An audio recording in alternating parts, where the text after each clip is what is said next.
প্রিয় বন্ধুরা, যারা আজ ধর্ষণের দাবিতে রাস্তায় নেমেছে, আপনি কি মনে করেন এই অপরাধের ঊর্ধ্বে এরা?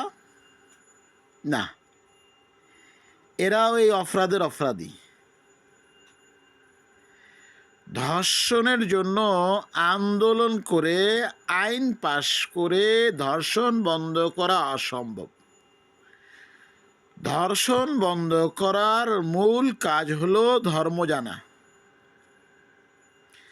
আর ধর্ম যদি না জানে লোকটি পশুর মতো, আর পশুর সামনে আকর্ষণীয় খাবার গেলে তার কাছে কোনো মাছ মেয়ে পরিচয় থাকে না।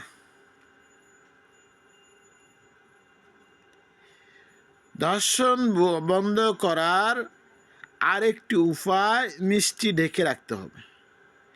মিষ্টি খোলা রেখে মাছির বিরুদ্ধে 80 বেতের হুঙ্কার দিয়ে লাভ হবে না।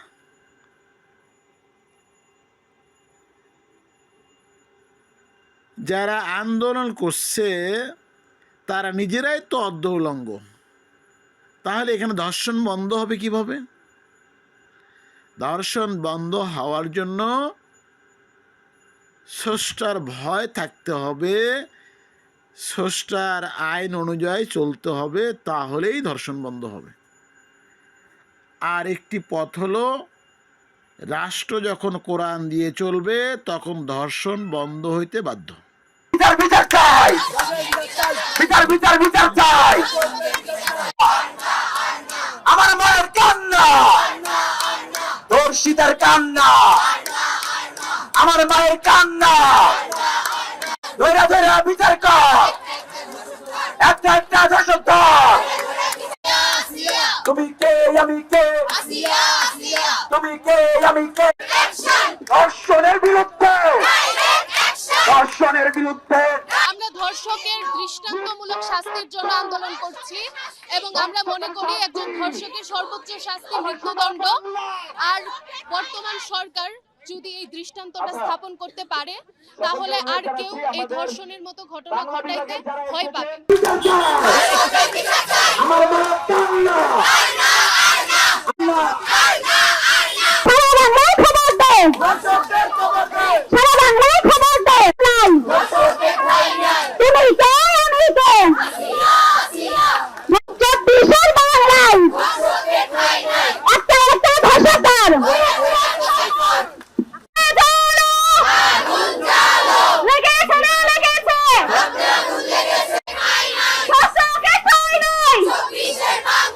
পর্যন্ত রাজশাহী বিশ্ববিদ্যালয়ের যারা শিক্ষার্থী রয়েছে তারা ক্লাস পরীক্ষা বর্জন করে রাজশাহী বিশ্ববিদ্যালয়ের যে প্যারিস রোড ছিল বেলা 11টায়, সেই প্যারিস রোড থেকে কিন্তু বিক্ষোভ মিছিল নিয়ে তারা একটু আগে রাজশাহী ঢাকা মহাসড়ক যেটি রয়েছে সেখানে কিন্তু এসেছেন।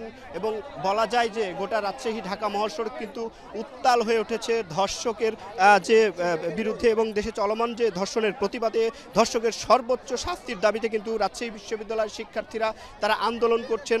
তারা যেমনটি বলছেন যে এই কুমিল্লায় তনু থেকে শুরু করে আজকের যে আসিয়ার যে ধর্ষণের ঘটনা, কোনো ধর্ষণের ঘটনায় সরকারের দৃষ্টান্তমূলক এই শাস্তির যে ব্যবস্থা করতে পারেনি, তারা সরকারকে উদ্দেশ্য করে বলছেন যে তারা যদি ধর্ষকদের বিচার না করতে পারে তাহলে জনগণের হাতে কিন্তু দিতে। এবং তারা সেই সাথে সাথে তারা কিন্তু এখন পর্যন্ত রাজশাহী ঢাকা মহাসড়ক যেটি রয়েছে সেখানে অবস্থান নিয়েছেন। আমরা একটু শিক্ষার্থীদের কাছে জানতে চাইব, নতুন রাষ্ট্র কাঠামোতে আপনারা কি চান? এর আগেও তো দেখেছি আমরা তেমন বিচার হয়নি, আপনারা কি চাচ্ছেন? আমরা চাচ্ছি ধর্ষণের মতো এমন নিকৃষ্ট ঘটনা আর না ঘটুক, আর কোনো আসিয়া, আর কোনো তনু, আর কোনো খাদিজাকে যেন কান্না করতে না হয়। আমরা যেন সুন্দর মতো বাংলাদেশের রাস্তায় চলাচল করতে পারি। এই জন্যই আমাদের বাংলাদেশকে আমরা স্বাধীন করেছি 24-এ আবার। আমরা চাই ভালো মতো রাস্তাঘাটে যেন চলতে পারি, আমাদের মা বোনদেরকে যেন ভয় না পেতে হয়। ধন্যবাদ আপনাকে। নতুন রাষ্ট্র কাঠামোর নতুন রাষ্ট্র ব্যবস্থায় আপনারা কি চাচ্ছেন? এর আগেও তো আমরা ধর্ষকের বিচার দেখতে পাইনি। দেখুন, আমরা 24-এর আন্দোলন কেন করছি? একটা নতুন বাংলাদেশের জন্য। আর যেখানে আজকে জাস্টিস আমাদের এই রাজপথে চাইতে আসা লাগছে, সেখানে বাংলাদেশে জাস্টিস কতটুকু প্রাগমেটিক তাতেই বোঝা যাচ্ছে। তো ইন্টারিম গভর্নমেন্টকে বলবো, আমরা আইনের স্টুডেন্ট না, আইনে কি আছে জানিও না, তো যেসব প্রসিজার আছে আপনারা সেগুলো করে দ্রুত সময়ের মধ্যে আইনানুগ ব্যবস্থা গ্রহণ করুন এবং ধর্ষকের এমন বিচার নিশ্চিত করুন যেন শুধু বাংলাদেশ না পুরো বিশ্বে একটা দৃষ্টান্ত হয়ে থাকে।